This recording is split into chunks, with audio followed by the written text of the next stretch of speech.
할렐루야. 오늘은 요한복음 7장 37절에서 44절 말씀으로 생수의 강이 흘러나리라는 제목으로 하나님의 말씀 전거하겠습니다. 사람은 누구나 건강하고 행복한 인생 살기를 원하죠. 요한 1장 2절에 사랑하는 자여 네 영혼이 잘됨 같이 네가 범사에 잘되고 강건하기를 내가 간구하노라.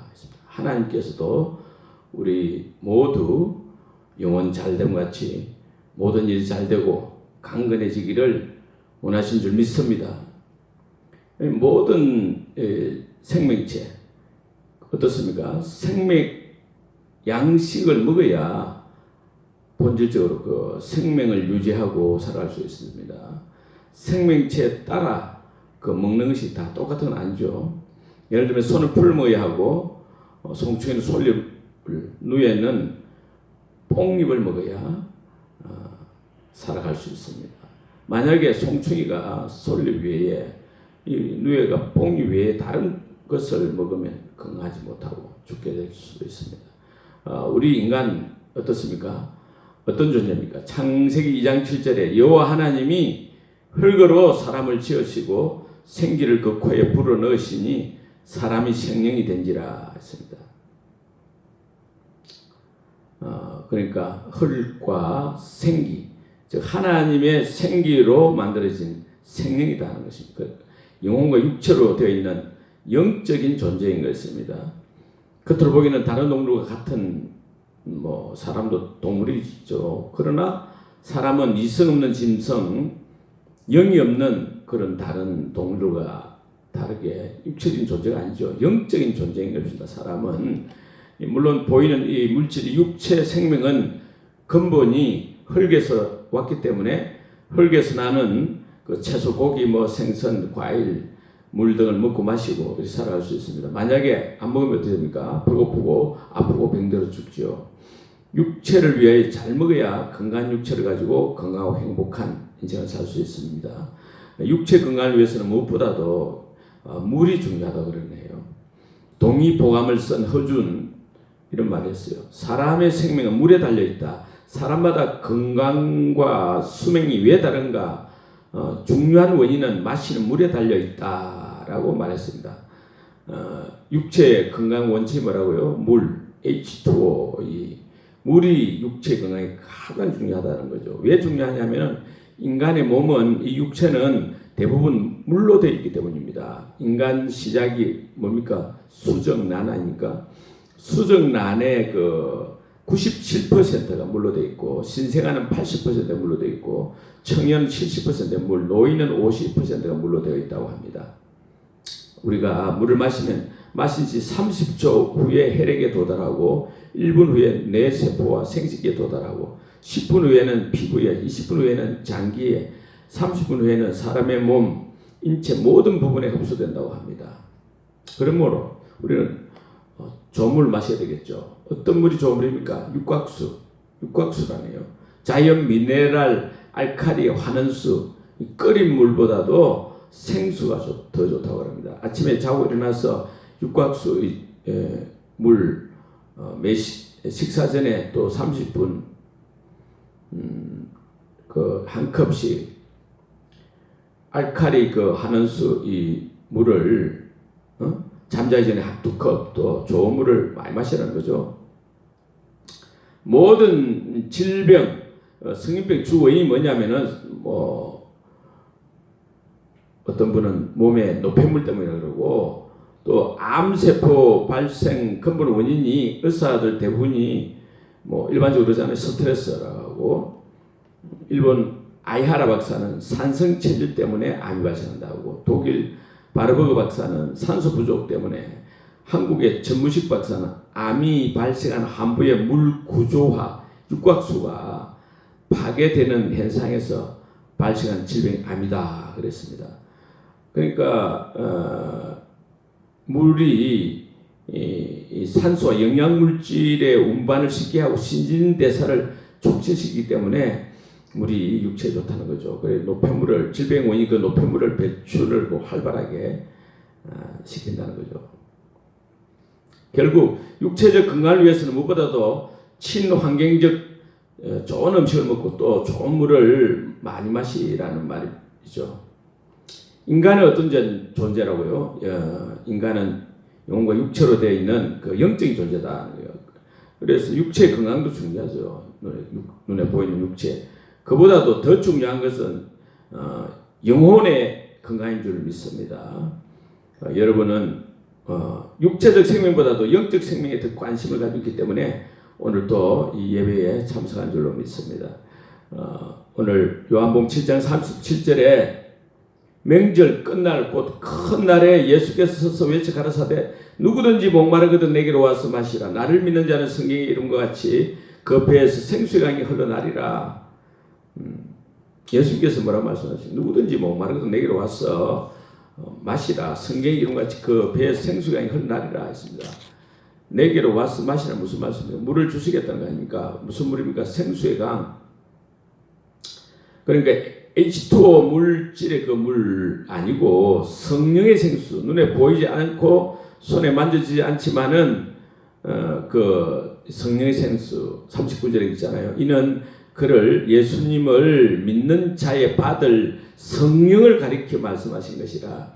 예수님의 말씀은 물, 성령물을 말하는 거죠. 요한복음 4장 14절에서도 내가 주는 물을 마시는 자는 영원히 목마르지 아니하리니 내가 주는 물은 그 속에서 영생하도록 솟아나는 샘물이 되리라. 이 예수님 주시고자 하는 물은 H2O 물질물이 아니고 육각수 물을 말하는 거 아니고 무슨 물입니까? 성령물입니다. 성령물. 성령은 뭡니까? 거룩한 영, 하나님의 영을 말하는 거죠. 인간의 영이 아니라 하나님의 생명수, 영생하도록 솟아나는 샘물을 주시겠다는 것입니다. 육체의 양식은 뭐라고요? 물, H2O. 그 영혼의 양식은 뭐냐? 영혼의 물, 진리의 성령물이죠. 생수의 강이 흘러나리라. 내 영혼에 성령의 생수가 강같이 흘러나리라. 할렐루야.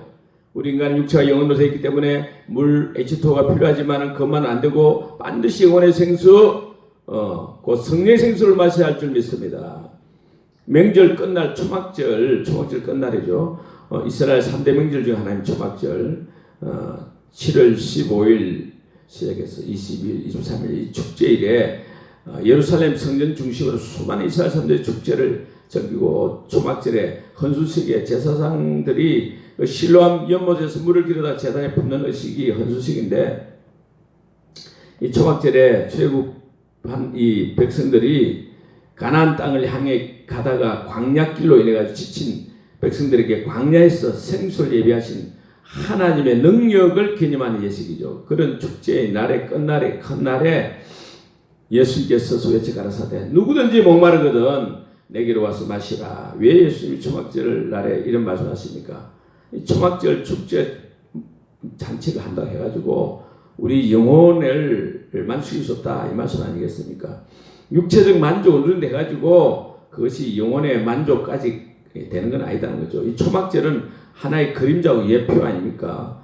예수님 말씀하시는 영혼의 양식은 나를 믿고 성령의 생수를 마시는 것이다. 생수의 원천은 나다. 나 예수다. 내게로 와서 마시라.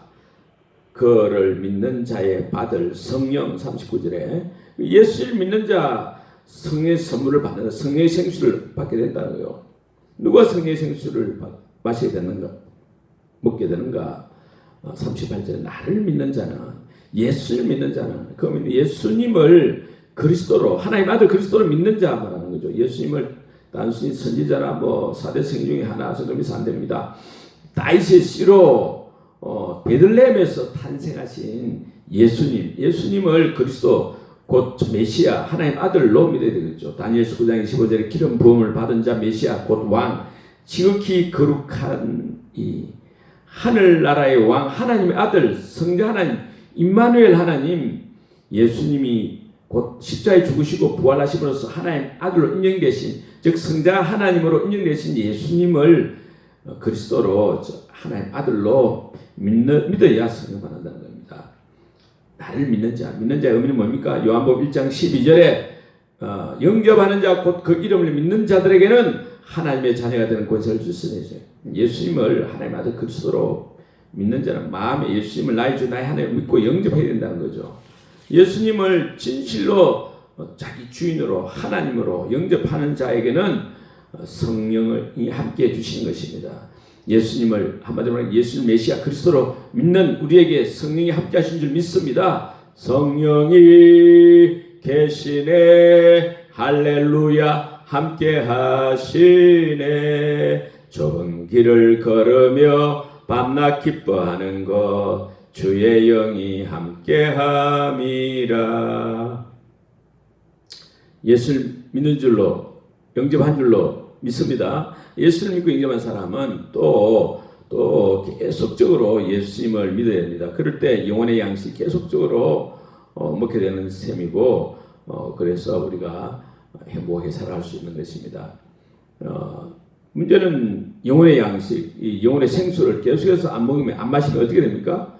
영혼, 마음이 힘들대죠. 아무리 육체적 욕을 채운다 하더라도 갈증이 나고 마음이 허전하고 아무리 화려한 옷, 온갖 산해지미를 먹고 왕궁 같은 좋은 집에 살고 좋은 차 타고 많은 종교 행위를 한다 해도 내 영혼에는 참 만족이 없고 뭔가 공하고 목마르고 갈증이 나게 되어 있습니다. 사랑하는 부부도 영혼의 갈증을 채우지 못하면 이상하게도 서로 막 짜증을 내고 매사기지 않고 막 갈등하게 되고 사소한 일에도 분노하고 싸우게 되는 거죠. 그래서 세상 사람들은 어찌합니까?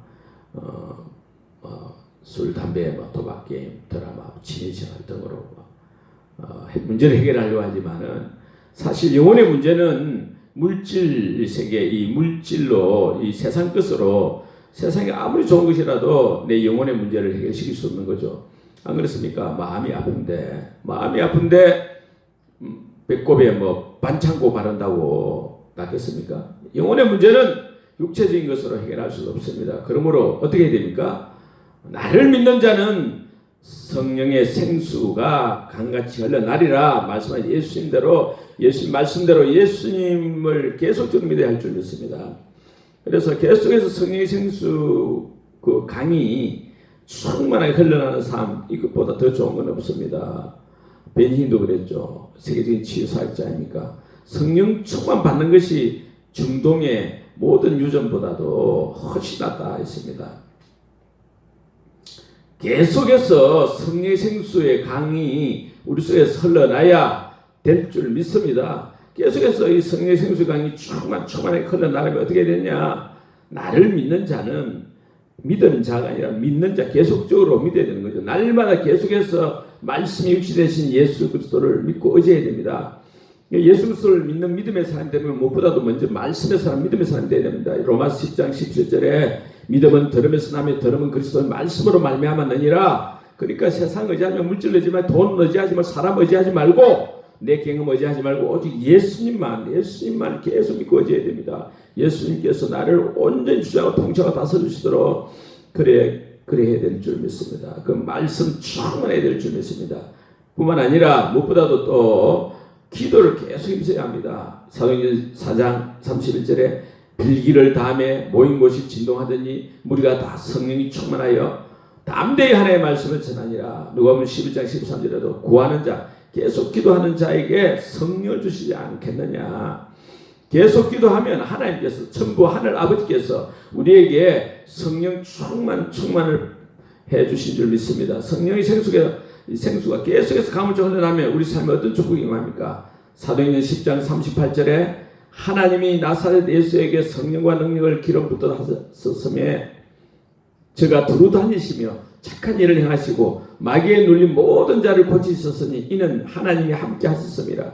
그러니까 예수님처럼 능력 있고 멋진 기적 축복의 사람이 되는 줄로 믿습니다. 그런 삶을 살게 되는 줄 믿습니다. 성령 충만하면 갈라디아서 5장 22, 23절에 오직 성령의 열매는 사랑과 희락과 화평과 오래 참음과 자비 양성과 충성과 온유와 절제니 이 같은 것을 금지할 법이 없느니라. 그러니까 성령 충만하면 예수님처럼 성령의 열매가 많이 맺혀 그 예수님의 인격처럼 그 예수님과 같은 그런 인격의 변화가 일어나는 거죠. 그 사랑, 희락, 화평, 오래 참, 자비, 양성, 충성, 온유, 절제 그 같은 성품의 사람이 되는 거죠. 또 예수님의 능력, 즉 하나님의 능력이 우리 삶에 나타나게 되는 줄 믿습니다. 언제 어디서나 담대하게 복음을 전하게 되고 또 성령 부하는 스테반 집사처럼 죽음 앞에서도 담대해져서 순교까지 할 수 있는 거죠. 또 질병 치유가 일어나고 귀신들이 쫓겨가는 기적의 역사가 일어날 줄 믿습니다. 서울 그 답심리에 있는 성북교회 담임 목사 이태희 목사는 그 지금부터 한 40년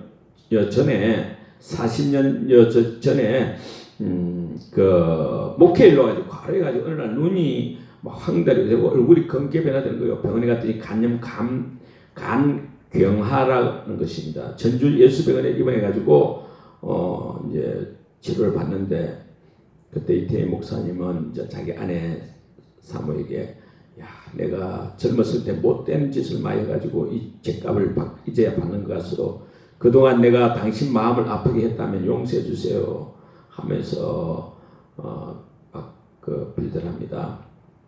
그런데 이금자 사모님은 이 남편 목사님을 위해서 병원에 입원해 있으니까 남편 목사 병원에 입원해 있으니까 일단 기도하기로 작정했습니다. 그래서 내가 죽으면 죽으리다 하면서 그런 마음을 가지고 삼각산 능력봉에 가지고 높은 바위에 올라가 20일간 금식하면서 내 남편을 살려주세요. 내 남편을 부르짖게 된 거죠. 계속 부르짖게 됐습니다. 그때 하나님께서 하나님의 말씀 베드로전서 5장 7절에 너희 염려를 다 주께 맡겨버리라. 이는 저가 너희를 권고하십니다. 돌보심이라. 로마서 8장 28절 하나님을 사랑하는 자 곧 그 뜻대로 부르심을 입은 자들에게는 모든 것이 합력하여 선을 이루느냐. 그 말씀이 와닿은 거죠. 그래서 사모님 생각할 때 인간의 생사합을 주관하시는 하나님, 인간의 생사합을 주관하시는 하나님이 내 남편 이 목사님 반드시 고쳐주신다. 그런 믿음을 갖고 산에서 내려왔습니다. 그때가 이제 1982년도 였는데 이 남편 목사님 별로 변화 없고 오히려 간경화에서 심해지고 간암이 되고 의사 말로는 남편 목사님이 앞으로 2달밖에 못 산다. 그렇게 의사 진단이 나온 거죠. 그렇지만은 또 이 사모님은 삼각산 능력봉으로 달려가가지고 하나님의 약속을 주장하면서 계속해서 기도하는 거죠. 요한복음 14장 13절 14절에 내 이름으로 무엇이든지 구하면 내가 시행하리라. 그러면 그 말씀들을 주장하면서 예수 이름으로 고쳐달라고 하나님 앞에 그랬습니다. 소나무 세 그루를 막 뿌리째 뽑으면서 7일 동안 금식하며 기도했습니다. 7일 동안 금식하면서 소나무 뿌리를 뽑은 거죠. 산에서 내려와서 병원에 갔더니 그동안 남편 목사님 별 차도가 없었는데 그럼에도 불구하고 병원에서 간호사들에게나 다른 환자들에게 복음을 전하고 병원이 깝깝해서 못 있겠다. 내가 그냥 죽으면 죽고 이래도 죽고 저래도 죽을 텐데 퇴원해서 교회 가서 설교도 하고 성도들을 만나고 내가 목회를 해야 되겠다 하면서 이게 그래서 퇴원해버렸어요. 의사가 말린데도. 그런데 2개월이 지나도 안 죽고 건강이 회복돼서 지금까지 47년이 지난 지금까지 건강히 살아계십니다. 어떻게 일이 됐습니까? 특별히 사모님의 간절한 기도를 통해서 성령 충만한 치료가 일어났던 것인 줄 믿습니다. 할렐루야. 저도 2018년도 올경 그 당시는 매일 말씀에 집중하고 기도 시간도 5시간 이상 하려고 애썼던 때인데 그때 순천한 대학병원에 중환자실에 가가지고 세상 떠나기 전에 복음을 전해 달라고 자기 여동생이 그래서 거기 가서 복음을 전했는데 그 사람은 가니까 이 혀가 이 턱 아래까지 길게 나와 있고 몸은 얼음같이 차가웠습니다. 그때 복음을 전해서 예수 믿고 영접하고 눈물을 또 흘리기도 하고 몸도 차츰 따뜻해지기도 하고 그런 과정에서 아들 삼성이 다 있는데 예수 믿었고 손녀 2명도 교회에 나오게 되었습니다. 성령님이 우리를 통해서 강력하게 역사하시는 기적과 축복이 넘치게 될 줄로 믿습니다. 성령의 생수가 강물처럼 흐르면 생명, 치유, 회복, 축복, 기적, 역사 일어나는 줄 믿습니다. 성령의 생수가 강물처럼 흘러 넘치는 최고로 행복한 최고의 인생 다 되시기를 주의 이름으로 축원합니다. 아멘.